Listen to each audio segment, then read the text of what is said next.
Halo semuanya, selamat datang kembali dalam pembelajaran bahasa Indonesia. Sekarang kita akan belajar mengenai ciri kebahasaan teks naratif. Dalam hal ini cerita pendek ya.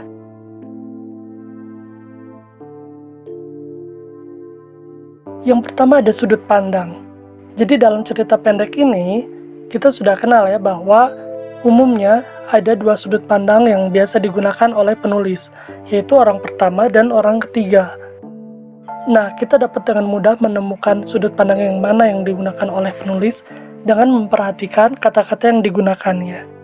Jika penulis menggunakan kata aku, saya, atau kami, itu sudah pasti penulis menggunakan sudut pandang orang pertama.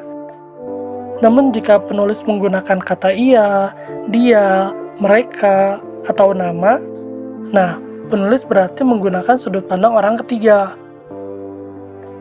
Ada juga loh sudut pandang orang kedua, yaitu kata-kata yang digunakannya kau, kamu, atau Anda, tetapi ini jarang sekali digunakan oleh penulis. Mungkin kalau kamu mau mencobanya boleh kok. Jadi nanti seakan-akan pembacalah yang menjadi tokoh utama dalam cerita kamu itu. Kemudian ada dialog. Dialog ini digunakan untuk menunjukkan waktu. Jadi ada dua waktu yang dapat digunakan, yaitu waktu masa lampau dan waktu yang saat ini sedang terjadi. Contoh kata-katanya ya, jika kita menggunakan waktu yang lampau itu, ada kata kemarin, 2 hari yang lalu, bulan lalu, tahun lalu, atau pada zaman dahulu kala. Ini sudah sering sekali kita dengar ya. Nah, jika kita menggunakan dialog untuk masa sekarang ini, kita biasanya menggunakan kata-kata sekarang, kini, saat ini, atau zaman sekarang. Lalu ada kata benda khusus. Ini juga biasa digunakan dalam cerita pendek. Yaitu pilihan kata benda yang bermakna kuat dan bermakna khusus. Nah, contohnya kayak gini deh. Pohon. Kata umumnya itu pohon. Nah, penulis itu biasanya menggunakan kata-kata yang lebih khusus untuk menggambarkan suatu benda. Jadi kan kalau pohon itu masih umum ya. Nah, di sini kita bisa menggunakan kata beringin, term besi, jati, atau eboni untuk menggambarkan sebuah pohon. Misal ada seseorang yang sedang berlindung dari panas matahari. Nah, sebenarnya kita bisa sih menggunakan kata pohon saja gitu. Ia sedang berlindung di bawah pohon. Tetapi, jika kita ingin pembaca itu memiliki gambaran yang sama seperti yang kita bayangkan, nah mungkin kita bisa menyebutkan pohon apa yang ada di benak kita. Jadi pembaca dan kita sebagai penulis itu memiliki satu referensi yang sama.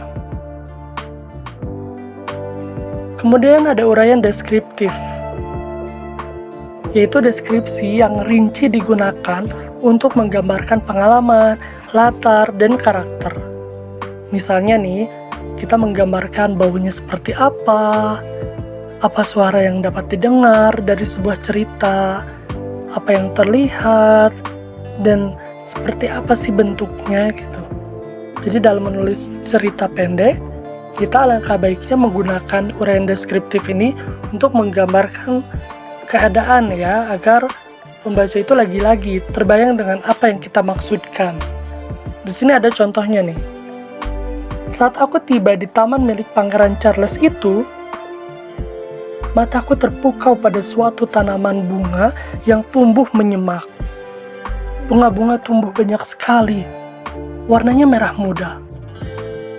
Ada juga yang berwarna merah akik. Aku sangat takjub melihatnya.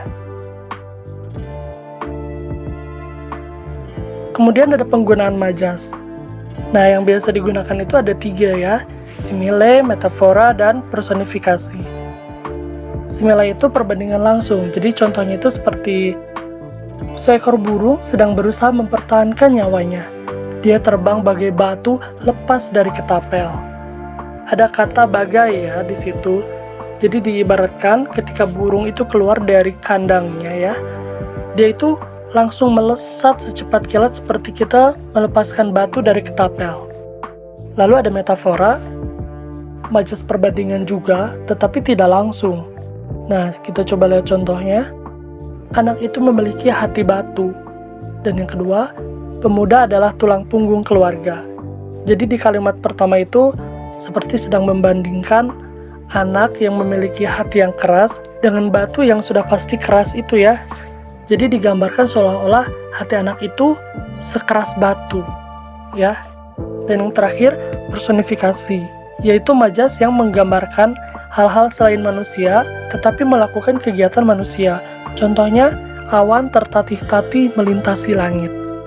Atau mungkin kalian juga pernah mendengar angin itu bersiul-siulan. Ya, jadi pokoknya selain manusia, tetapi ia melakukan kegiatan yang biasanya manusia lakukan. Oh iya, pernahkah kamu mencoba kopi yang diseduh dengan air dingin? Itu hanya pertanyaan retoris ya. Jadi digunakan untuk melibatkan pembaca dalam cerita. Nah, pertanyaan retoris itu adalah pertanyaan yang tidak memerlukan jawaban. Karena kan kalau misalnya penulis menunggu jawaban dari pembaca, itu mungkin akan sangat lama ya untuk sampai kepada penulis. Jadi sebenarnya pertanyaan-pertanyaan itu tidak perlu dijawab juga, tidak apa-apa. Atau bisa juga penulis menggunakan pertanyaan yang sebenarnya sudah pasti jawabannya. Akhirnya selesai juga pembelajaran kali ini. Terima kasih ya sudah mampir. Sampai jumpa.